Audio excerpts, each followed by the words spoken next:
Indonesia dengan penduduk 256. Sampai hari ini selama corona melanda Indonesia belum ada satupun berita yang menyatakan ada masyarakat yang meninggal gara-gara kelaparan, tidak ada penghasilan selama corona.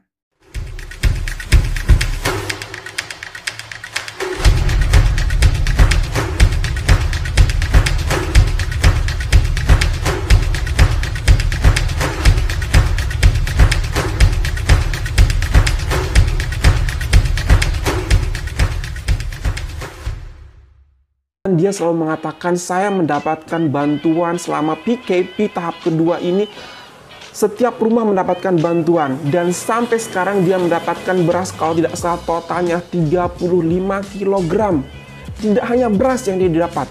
Dia mendapatkan telur, dia mendapatkan minyak, gula, bawang merah, bawang putih, sarden, saus tomat, saus sambal, kecap, terigu, gandum, garam pun, even every single thing akan didapatkan, guys.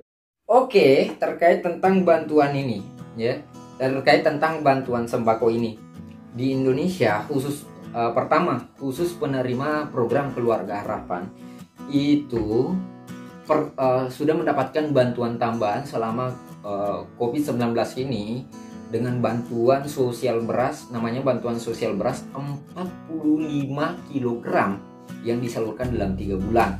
Nah, yang kedua, bantuan sembako di Indonesia itu sebelum corona, pemerintah menggelontorkan bantuan 200.000 per keluarga, yang dimana untuk dibelanjakan atau untuk kebutuhan pangan sahabat sosial ke depannya. Jadi keren banget. Dan satu hal lagi yang paling keren di sini adalah ketika dia merasa dia sudah memiliki semua ini, dan I think I don't need them. Maybe my neighbors need them more than me, and they pass these things, bantuan tersebut ke neighbor mereka. Aduh, amazing banget. Aku tanya, kenapa dipas? Why you don't keep it? I'm afraid when I keep it, maka expired date-nya akan tiba, akan hangus, nggak bisa dipakai lagi. Mudah-mudahan sahabat sosial, abang bisa melihat langsung video saya ini atau mempelajari terkait tentang sistem bantuan sosial yang ada di Indonesia, supaya tidak terlalu heran, tidak terlalu takjub dengan regulasi yang berada di negara tetangga. Kehabisan roti gandum atau akan kehabisan biscuits, then I will just keep it to make sure that I am safe. One day who knows that I'm gonna need. Oleh pemerintah mereka di saat-saat seperti ini tidak lepas tangan, selalu memberikan bantuan dengan sasaran yang tepat, target yang tepat kepada seluruh rakyat Malaysia. No matter what, tanpa ada requirement, tanpa ada bentuk permohonan apapun, kamu akan pasti dapat. Amazing, luar biasa. Even bujang, enak banget ya, bisa dapat. Bang, tanya yang menerima bantuan sosial tunai, tanya yang menerima bantuan langsung tunai, tanya yang menerima bantuan pangan non tunai, tanya yang menerima bantuan program Keluarga Harapan, apakah pernah mendaftar atau tidak? Oke? Di saat-saat seperti Karena di Indonesia untuk masalah bantuan sosial keluarga prasejahtera atau keluarga miskin ini, itu datanya sudah ada dalam data terpadu kesejahteraan sosial, yang dimana desa maupun kelurahan memiliki wewenang untuk selalu mengupdate data ekonomi yang ada di daerahnya melalui sistem yang satu ini. Oke, jadi saya mau menyimpulkan video ini bahwa dari reaksi abang tadi ini terkait tentang sistem yang ada di Malaysia, kalau mau dibandingkan dengan sistem yang ada di Indonesia, itu tidak ada perbedaan yang cukup signifikan. Cuma persoalan nama dan istilah-istilah. Pertama, apa tadi? B40, M40 ataupun klaster kemiskinan yang ada, klaster masyarakat yang ada di Indonesia itu sudah lama berlaku di Indonesia, yang kita kenal dengan istilah desil 1, desil 2, desil 3, desil 4, yang dimana dalam data terpadu kesejahteraan sosial ini itu memiliki data 40% masyarakat Indonesia yang data kemiskinannya atau data ekonominya paling rendah. Kan dalam data terpadu kesejahteraan sosial ini itu ada 40% data masyarakat yang ada di Indonesia dan diklasifikasi dari desil 1, desil 2, desil 3, desil 4 sesuai dengan urutan, sesuai dengan taraf ekonominya. Nah, yang kedua, sistem penyaluran bantuan sosial seperti program Keluarga Harapan.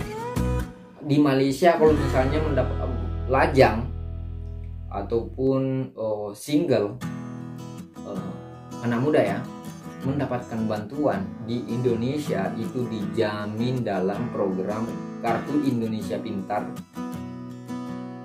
Kartu Indonesia Pintar Kuliah. Itu juga mendapat di situ lajang, khususnya anak muda bisa berpeluang untuk mendapatkan bantuan sosial yang kita kenal dengan kuliah.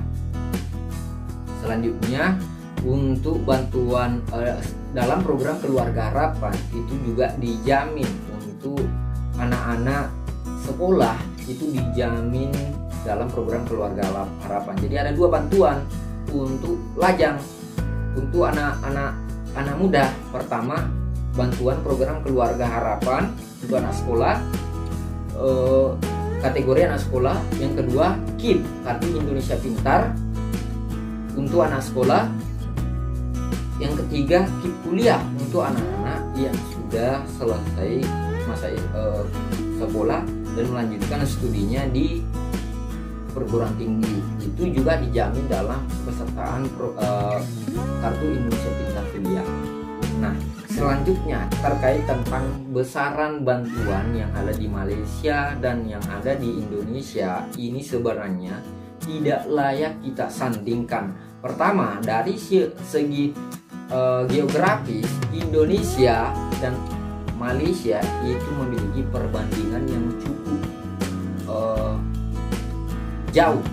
Nah, dari segi yang kedua, dari segi jumlah penduduk, kalaupun bahasanya tadi semua masyarakat warga Malaysia berpeluang atau akan mendapatkan bantuan. Di Indonesia bayangkan dari tapi yang setahu saya di Malaysia itu yang mendapatkan bantuan 10 juta juga. Di Indonesia itu PKH saja ini hanya satu bantuan ya. Bantuan program Keluarga Harapan itu mengcover 10 juta keluarga. 10 juta, ingat, catat 10 juta keluarga. Yang kedua, bantuan pangan non tunai itu mengcover 15 juta keluarga. Untuk bantuan sosial, bantuan langsung tunai itu mengcover 9 juta penerima. Coba, nah, kalau mau disandingkan dengan Malaysia yang hanya memiliki 30 juta penduduk, itu sudah melebihi dari bantuan yang bergulir di Indonesia. 10 juta PKH, 15 juta untuk BPNT, BLT, BST itu 9 juta. Bantuan KIS, bantuan KIP itu berbeda lagi, berapa juta.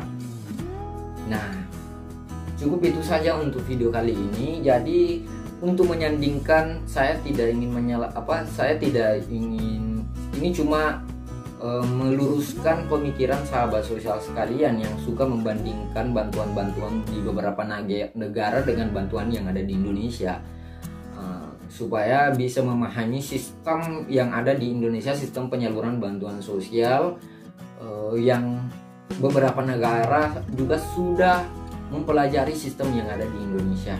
Nah, semoga dengan informasi ini sahabat sosial lebih ingin mengetahui perbedaan tentang kalau ingin membandingkan itu boleh-boleh saja, tapi tidak usah terlalu mengagumi karena sistem yang kita punya itu juga telah dicontoh dari beberapa negara.